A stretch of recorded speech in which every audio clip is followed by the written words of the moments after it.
Term 2 এক্সামের জন্য কি কি মানে কি পড়বে বা কতটা আমাদের সিলেবাস রয়েছে এই টোটাল বিষয়টা আমি বলে দিচ্ছি, একবার ভালো করে সবাই শুনে নেবে।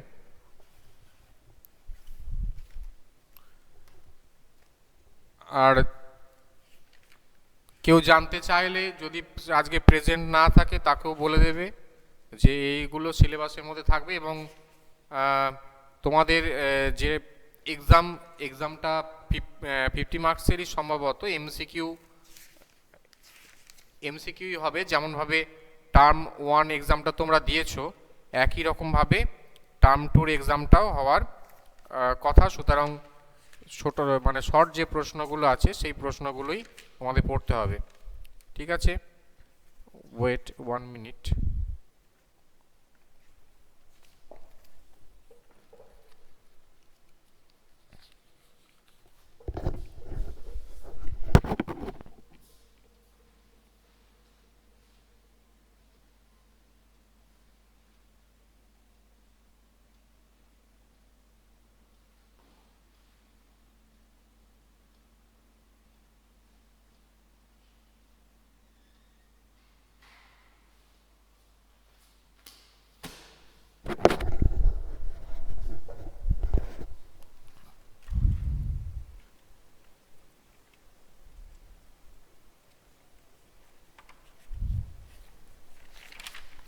আচ্ছা, টেক্সটের তোমাদের 4টে চ্যাপ্টার আমি পড়িয়েছি, 4টে পড়াইনি, 3টে পড়িয়েছি। সেই 3টে চ্যাপ্টার থাকবে।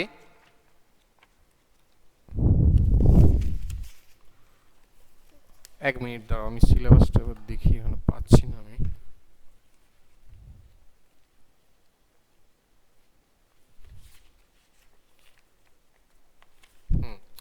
তো দেখো আমি বলি এবার।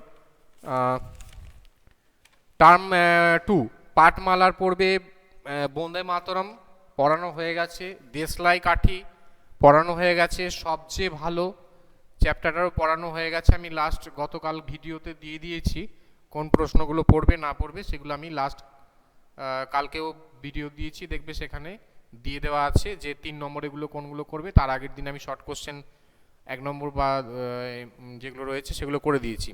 আর একটা চ্যাপ্টার তোমাদের আছে, সেটা হচ্ছে কাজলা দিদি এই কবিতাটা আছে। কাজলা দিদি এই কবিতাটা আছে, এই কবিতাটা আমি আজকে একটু পড়িয়ে দেবো তোমাদের, ঠিক আছে? তাহলে টেক্সটের এগুলো হয়ে গেল। ব্যাকরণের উপসর্গ অনুসর্গ বিভক্তি চ্যাপ্টার পড়ানো হয়ে গেছে, সমাস হয়ে গেছে, বাক্য নির্মাণ হয়ে গেছে। পড়ে আছে একটা চ্যাপ্টার, সেটা হচ্ছে শব্দার্থ বৈচিত্র্য।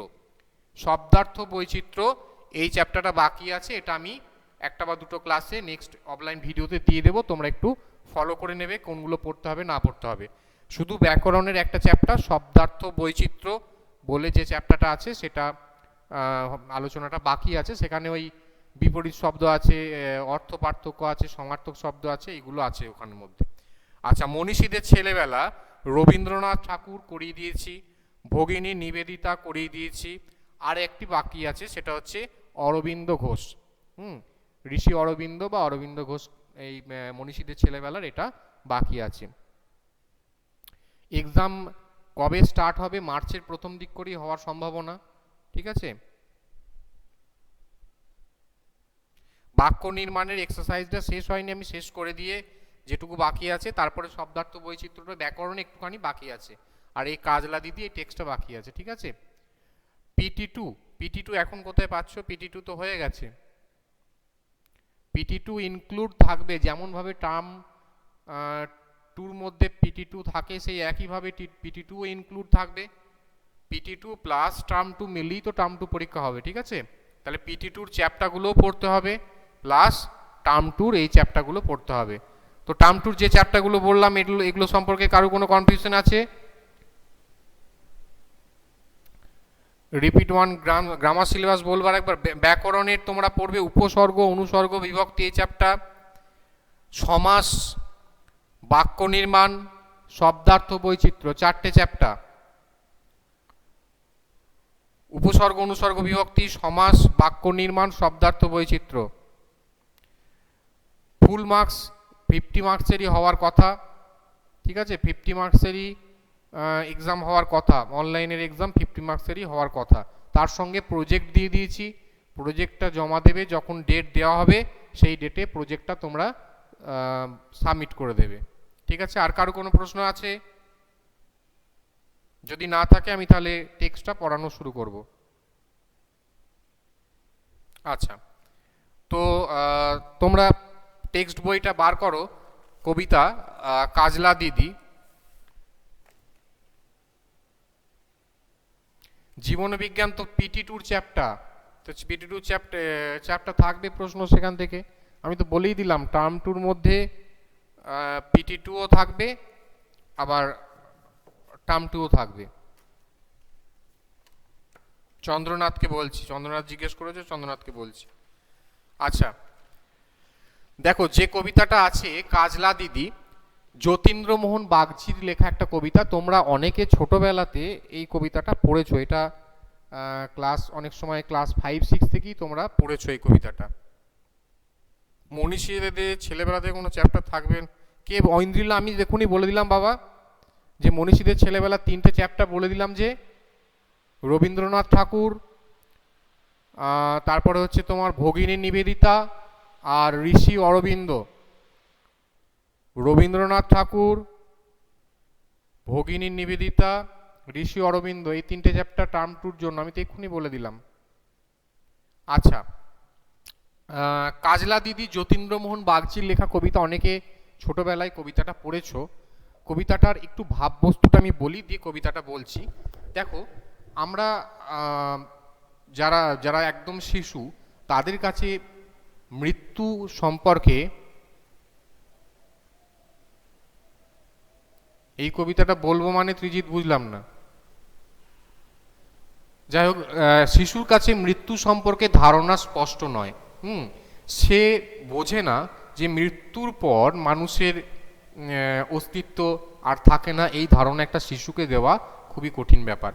তো এখানে কবিতাটা কিন্তু সেরকমই, একটা শিশুর কাছে তার চিরপরিচিত, চিরদিনের মানে কাছের খেলার সঙ্গী দিদি চলে যাওয়াতে তার কি কষ্ট, বা সে কেন আসছে না তার কাছে, এই যে যন্ত্রণা বা এই অনুভূতিটা সে তার মাকে জিজ্ঞেস করছে। এবং তার সঙ্গে সঙ্গে তার মাও তার সন্তানকে বা এই ছোট্ট একটা শিশুকে কি যুক্তি দিয়ে বোঝাচ্ছেন যে তার দিদি কেন নেই, সেটাই হচ্ছে কবিতার বিষয়বস্তু। এটা হচ্ছে মূল বিষয়। দেখো কি বলা আছে, যে বাঁশবাগানের মাথার উপর চাঁদ উঠেছে ওই, মাগো আমার শোলক বলা কাজলা দিদি কই, পুকুর ধারে নেবুর তলে থোকাই থোকাই জোনাই জলে, ফুলের গন্ধে ঘুম আসে না একলা জেগে রই, মাগো আমার কোলের কাছে কাজলা দিদি কই, সেদিন হতে কেন মার দিদিরে নাহি ডাকো, দিদির কথায় আঁচল দিয়ে মুখটি কেন ঢাকো, খাবার খেতে আসি যখন দিদি বলে ডাকি তখন, ও ঘর থেকে কেন মার দিদি আসে না কো, আমি ডাকি তুমি কেন চুপটি করে থাকো, বলমা দিদি কোথায় গেছে আসবে আবার কবে, কাল যে আমার নতুন ঘরে পুতুল বিয়ে হবে, দিদির মতন ফাঁকি দিয়ে আমিও যদি লুকাই গিয়ে, তুমি তখন একলা ঘরে কেমন করে রবে, আমি নাই দিদিও নাই কেমন মজা হবে, ভুঁই চাপাতে ভরে গেছে শিউলি গাছের তল, মারাসনে মা পুকুর থেকে আনবি যখন জল, ডালিম গাছের ডালের ফাঁকে বুলবুলিটি লুকিয়ে থাকে, দিস না তারে উড়িয়ে মাগো ছিঁড়তে গিয়ে ফল, দিদি এসে শুনবে যখন বলবে কি মা বল, বাঁশ বাগানের মাথার উপর চাঁদ উঠেছে ওই, এমন সময় মাগো আমার কাজলা দিদি কই, বেড়ার ধারে পুকুর পাড়ে ঝিঝি ডাকে ঝোপে ঝাড়ে, নেবুর গন্ধে ঘুম আসে না তাই তো জেগে রই, রাত হলো যে মাগো আমার কাজলা দিদি কই। একদম সহজ কবিতা, আমি বলছি অর্থগুলো পরপর বলছি, ঠিক আছে ঐন্দ্রিলা? আমি আগে কবিতাটা বললাম, এবার অর্থ ধরে আমি বলে দিচ্ছি, শুনে নাও। যে বাঁশ বাগানের মাথার উপর চাঁদ উঠেছে ওই, মাগো আমার শোলক বলা কাজলা দিদি কই। এখানে বললাম যে শিশু তার মাকে জিজ্ঞেস করছে তার চিরদিনের চিরকালের খেলার সঙ্গী দিদি, যার নাম কাজল, তার থেকে কাজলা দিদি হয়েছে, তো সেই কাজলা দিদি তার কাছে নেই, এটা শিশু তার মাকে জিজ্ঞেস করছে। শোলক বলা, শোলক শব্দটা এসছে শ্লোক থেকে পরিবর্তিত হয়ে, তালবস্যয় লয়কার ক, শ্লোক পরিবর্তিত হয়ে হয়ে গেছে শোলক, তালবস্যয়কার লয়কার ক।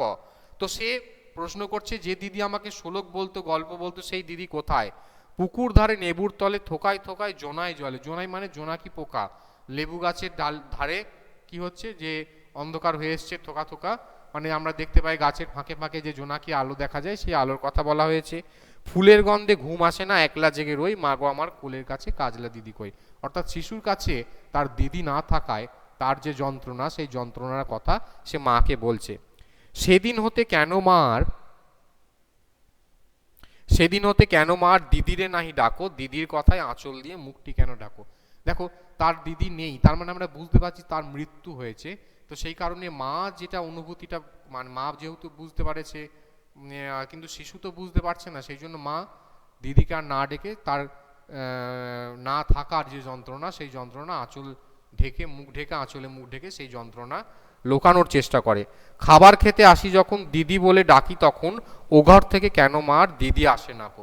কারণ তো দিদি তার কাছে নেই, সুতরাং তার আসার কথা নেই, কিন্তু শিশু তো সেটা বুঝতে চায় না যে তার দিদি নিশ্চয়ই আসবে, এই প্রত্যাশা সে করে। আমি ডাকি তুমি কেন চুপটি করে থাকো, তাহলে সে ডাকলেও মা কিন্তু তার দিদিকে ডাকে না। বল মা দিদি কোথায় গেছে, আসবে আবার কবে? কাল যে আমার নতুন ঘরে পুতুল বিয়ে হবে, তার পুতুল খেলার সঙ্গী কে এখানে? তার দিদি। দিদির মতন ফাঁকি দিয়ে আমিও যদি লুকাই গিয়ে, শিশু মাকে প্রশ্ন করছে যে দিদি যেমন করে লুকিয়ে গেছে সেইভাবে যদি আমিও লুকাই, তুমি তখন একলা ঘরে কেমন করে রবে? আমিও নাই দিদিও নাই, কেমন মজা হবে। অর্থাৎ এখানে সে মাকে জানো বলতে চাইছে যে আমরা দুজনাই না থাকলে, আমরা দুজনাই কোথাও লুকিয়ে যাব, তুমি তখন আমাদের খুঁজবে, তখন এটা শিশুর কাছে জানো মজার একটা খেলার সামগ্রীর মতো। ভুঁই চাপাতে ভরে গেছে শিউলি গাছের তল। ভুঁই চাপা অর্থাৎ ছোট, মানে ভুঁই মানে কি জমি বা মাটি, মাটিতে যে চাঁপা ফুলের গাছ ফোটে বা হয় সেটাকে ভুঁই চাপা বলা হচ্ছে। এবং তার সঙ্গে সঙ্গে শিউলি গাছের নিচে এগুলো হয়েছে আর কি। তাহলে শিউলি গাছের তলায় এইরকম ভুঁই চাপা গাছ হয়েছে। মারাসনেমা পুকুর থেকে আনবি যখন, মারাসনেমা হচ্ছে পা দিয়ে তোমার হচ্ছে দলিয়ে দিয়ে চলে যাওয়া, ঠিক আছে, পা দিয়ে দলিয়ে দিয়ে চলে যাওয়া। মাকে বলছে মা যখন পুকুর থেকে তুই জল আনতে যাবি তখন এই ভুঁই চাপা ফুলগুলোকে যেন দলিয়ে দিয়ে না চলে যাস। ডালিম গাছের ডালের ফাঁকে বুলবুলিটি লুকিয়ে থাকে।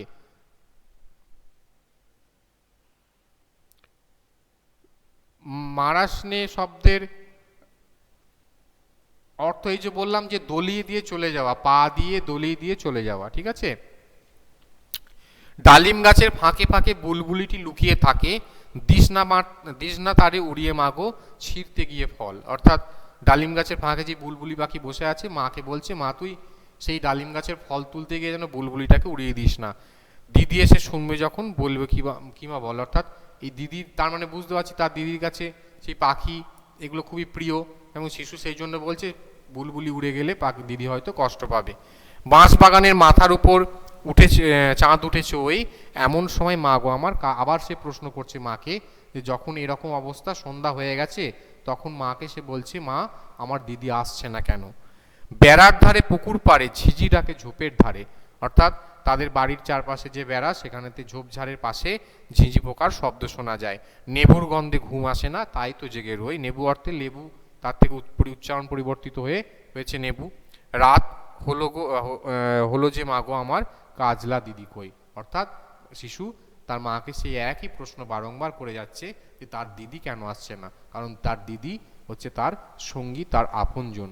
এবং সেই দিদি যে নেই সেই কথাটা কিন্তু শিশুর কাছে মায়ের বোঝানো খুবই কঠিন, সুতরাং মা তাকে বুঝিয়ে উঠতে পারছেন না যে দিদি তার নেই। এই হচ্ছে ব্যাপার। এবারে এর মধ্যে কঠিন কিছু নেই, সহজ। কারো কোনো প্রশ্ন থাকলে আমাকে বলো, আমি বলছি। কারো যদি কোনো প্রশ্ন থাকে তাহলে আমাকে বলো।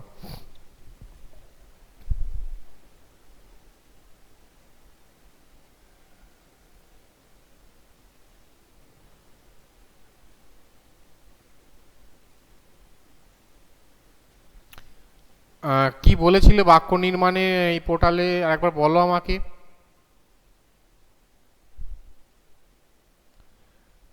স্নেহা, বাক্য নির্মাণ নিয়ে কি বলেছিলে একবার আমাকে বলো।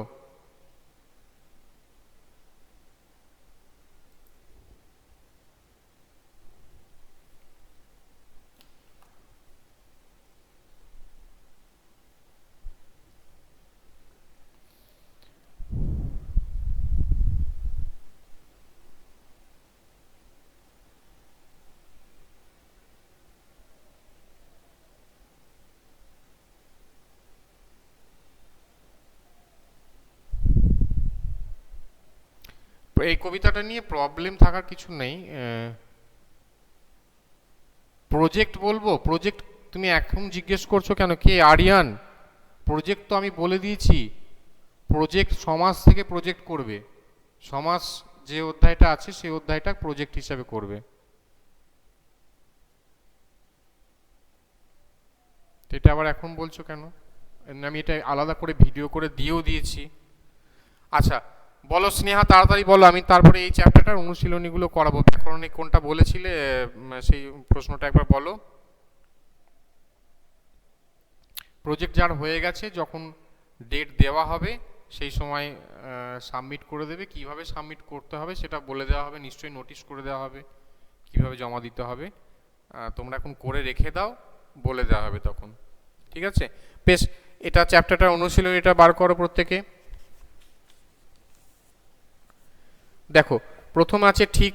স্নেহা তুমি তোমার যে প্রশ্নটা সেটা লেখো, আমি তারপর বলছি। আমি অনুশীলনীটা শুরু করি।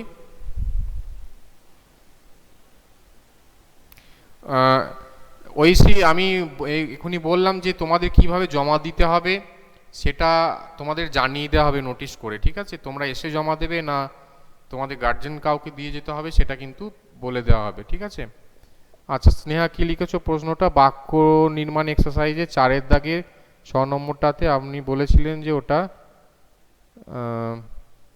বিস্ময়বোধক হবে, কিন্তু আমাদের গ্রামার বুকে পেজে 105-এ আবেগবাচক বাক্যের সঙ্গেতে একটা কথা লেখা আছে।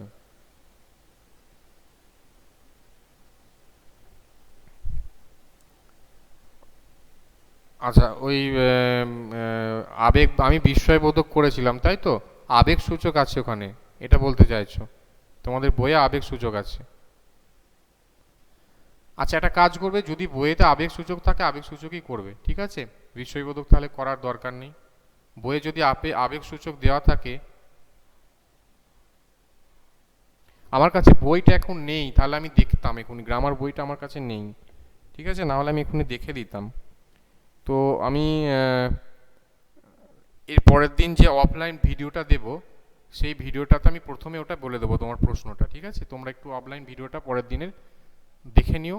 আমি ওখানেতে বলে দেবো যে তুমি যে প্রশ্নটা করেছো ওটা আবেগ বিষয়সূচক না আবেগ সূচক করবে। আমি মনে রাখলাম 4-এর দাগের 6-এর প্রশ্নটা। ঠিক আছে, ঠিক আছে, আমি পরের দিন অফলাইন ভিডিওতে এটা বলে দেবো। ঠিক আছে। আচ্ছা তো দেখো, সঠিক বক্তব্যের পাশে ঠিক, ভুল বক্তব্যের পাশে ক্রস চিহ্ন বসাতে বলা আছে। মানুষ মাতৃ মৃত্যুর অধীন, তাহলে কি হবে? এক একটা ঠিক, তাই তো, একের ঠিক। আচ্ছা খ, মৃত্যু হলো মানুষ রেখে যায় নানা স্মৃতি, কি হবে? এটাও ঠিক, মৃত্যু হলেও মানুষ নানান স্মৃতি তার রেখে যায়, দুইটাও ঠিক। গ, শিশুটির মা শিশুকে তার দিদির মৃত্যুর কথা বলতে পারছেন না, এটা কি?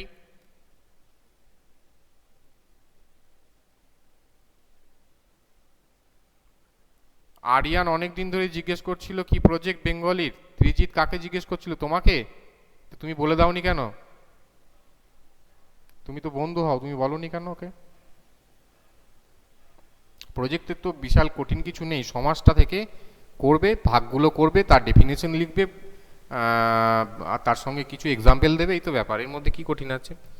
আচ্ছা তাহলে গয়েরটা কি হবে? শিশু মা শিশুকে শিশুটিকে তার দিদির মৃত্যুর কথা বলতে পারছে না, ঠিক। 4-এরটা কি হবে তাহলে? কবিতাটি গ্রামের পরিবেশ বর্ণিত হয়েছে, কে ভুল বলছো? সে কবিতাটিতে গ্রামের পরিবেশ বর্ণিত হয়েছে,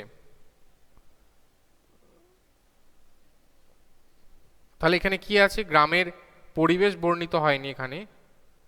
কবিতাটির মধ্যে শিশুর না, ঠিক হবে না, এই কারণে বলি 4-এরটা আমাদের ভুলই করা ঠিক হবে আর কি, ভুলটাই হবে এখানে। কারণ এখানে গ্রামের পরিবেশ নয়, এখানে শিশু তার মাকে তার দিদির খোঁজ করছে, এটা হচ্ছে কবিতার ভাববস্তু। তাহলে কবিতাটাতে নিশ্চয়ই গ্রামের পরিবেশের বর্ণনা দেওয়া হয়নি, তার সঙ্গে এবার ওটা বলতে গিয়ে কিছু গ্রামীণ পরিবেশের ছবি এসে গেছে, এটা ভুলই করো। ঠিক আছে, লাস্টেরটা ভুল করো, বাকিগুলো সব ঠিক। ঠিক আছে। আচ্ছা আরেকটা কি কোশ্চেন করেছিলে? অন্বেষা তৎপুরুষে কি বলেছো? তৎপুরুষের ভাগগুলো অন্বেষা তুমি এই আমাকে মনে হয় সম্ভবত এই পোর্টালেও বলেছিলে। আমি বলেছি তৎপুরুষের ভাগগুলো তোমাদের বইয়েতে যা আছে সেটা করবে। যদি তুমি পারো অন্য কোনো বই থেকে করলে ভুল কিছু হবে না। হ্যাঁ, ঠিক আছে, বেশ, আমি বলে দিচ্ছি যে ধরো আমরা তৎপুরুষে কি ভাগ করি, যে কারক অনুযায়ী ভাগগুলো করা হয়, যে কর্ম তৎপুরুষ, করণ তৎপুরুষ, অপাদান তৎপুরুষ, অধিকরণ তৎপুরুষ, নিমিত্ত তৎপুরুষ। তো এইভাবে ভাগ আছে তৎপুরুষ সমাসের। তুমি যদি পারো লিখতে, লিখতে পারো, ঠিক আছে। আমি বলেছি বইয়ে যতটুকু আছে ততটুকুই করবে। এর বাইরে যদি কেউ অন্য বই থেকে কিছু লিখতে চাও অবশ্যই লিখতে পারো। এটা হচ্ছে আমার বলা বক্তব্য। আমি ওটাই বললাম, যা বইয়ে আছে সেটাই করবে। বইয়ের বাইরে যদি কিছু লিখতে চাও লিখতে পারো। এর জন্য যে নাম্বারের কম বেশি বা এতে তুমি কেউ বেশি লিখলে বেশি পাবে, কম লিখলে কম পাবে, এমনটা না। আমার কাছে ভাগগুলো ঠিক থাকলেই হচ্ছে, সমাসের ভাগগুলো ঠিকঠাক করে লিখতে পারলেই হবে, ঠিক আছে। সুতরাং এটা নিয়ে আর প্রবলেম থাকার কথা নয়। বেশ, এবারে দেখো একটি মাত্র বাক্যে উত্তর দাও। কাজলা দিদির সঙ্গে শিশুটির সম্পর্ক কি? হ্যাঁ, তাহলে আমি আর এগুলো লেখাচ্ছি না, আমি মুখে বলে দিচ্ছি, নিজেরাই লিখতে পারবে। দেখো তাহলে তার দিদির সঙ্গে তার সম্পর্ক কি? ভাই বোনের সম্পর্ক।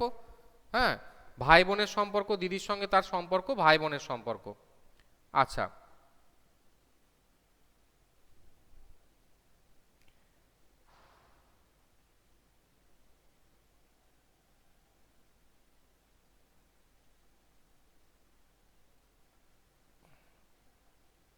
হচ্ছে। আচ্ছা, নেক্সট, শিশুর মা শিশুর প্রশ্নের উত্তর না দিয়ে আঁচলে মুখ ঢাকেন কেন? কেন আঁচলে মুখ ঢাকেন শিশুর মা? যে শিশুকে তিনি তার দিদির মৃত্যুর কথা বলতে পারেন না বা বোঝাতে পারেন না, সেই জন্য তিনি আঁচল দিয়ে মুখ ঢাকেন। শিশুকে তার মা তার দিদির মৃত্যুর কথা বলতে পারেন না বা বোঝাতে পারেন না, সেই জন্য দুঃখে বা কষ্টে তিনি আঁচল দিয়ে মুখ ঢাকেন। এটা হচ্ছে উত্তর, ঠিক আছে। কাজলা দিদি না থাকায় শিশুটির কি অসুবিধা হচ্ছে? তাহলে কি অসুবিধা হচ্ছে? তার খেলার সাথী নেই। ওই যে বলছে না পুতুল খেলার সঙ্গী নেই, তাহলে কাজলা দিদি না থাকায় শিশুটির খেলার সাথী চলে গেছে বা খেলার সাথী নেই। হ্যাঁ, তাহলে খেলার সঙ্গী না থাকা তার অসুবিধা হচ্ছে। রাতে না ঘুমিয়ে শিশুটি কিসের ডাক শুনতে পাচ্ছে? তাহলে রাতে না ঘুমিয়ে শিশুটি কিসের ডাক শুনছে? ঝিঁঝির ডাক শুনতে পাচ্ছে, তাই তো।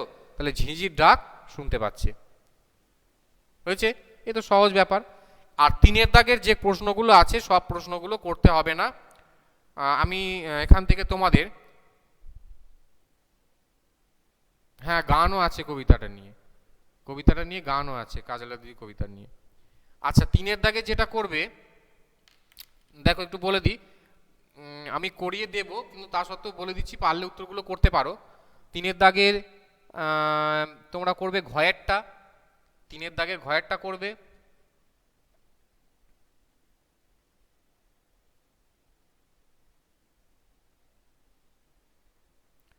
উঁয়েরটা করবে আর চয়েরটা করবে। 3টে প্রশ্ন, 3 দাগের ঘ, উঁ আর চ, এই 3টে প্রশ্ন করবে। আমি এই উত্তরগুলো করিয়ে দেব। হ্যাঁ, কিন্তু নিজেরা করতে পারবে। কবিতাটা সহজ বলে আমি আর বিশেষ এটা নিয়ে ভাবছি না, এই জন্য আমি এটা লাস্টেই রেখেছিলাম কবিতাটা, ঠিক আছে। এটা একদম সহজ কবিতা, তোমরা সবাই নিজেরাই করতে পারবে, ঠিক আছে। 3টে বললাম, আমি সময়ে অফলাইন ভিডিওতে দিয়ে দেবো 3টে কোশ্চেন আনসার, ঠিক আছে। বেশ, হ্যাঁ, বাকিগুলো ক্রস করে দাও, বাকিগুলো করতে হবে না। বেশ, আজকে সময় আমাদের শেষ হয়ে গেছে। আবার নেক্সট দিন অনলাইন ক্লাসে দেখা হচ্ছে তোমাদের সঙ্গে। তোমরা অফলাইন ভিডিওগুলো ফলো করো, আমি অফলাইন ভিডিওগুলোতে দিয়ে দেবো যা যা করতে হবে, যা করবে সেগুলো সব কিছু দিয়ে দেবো।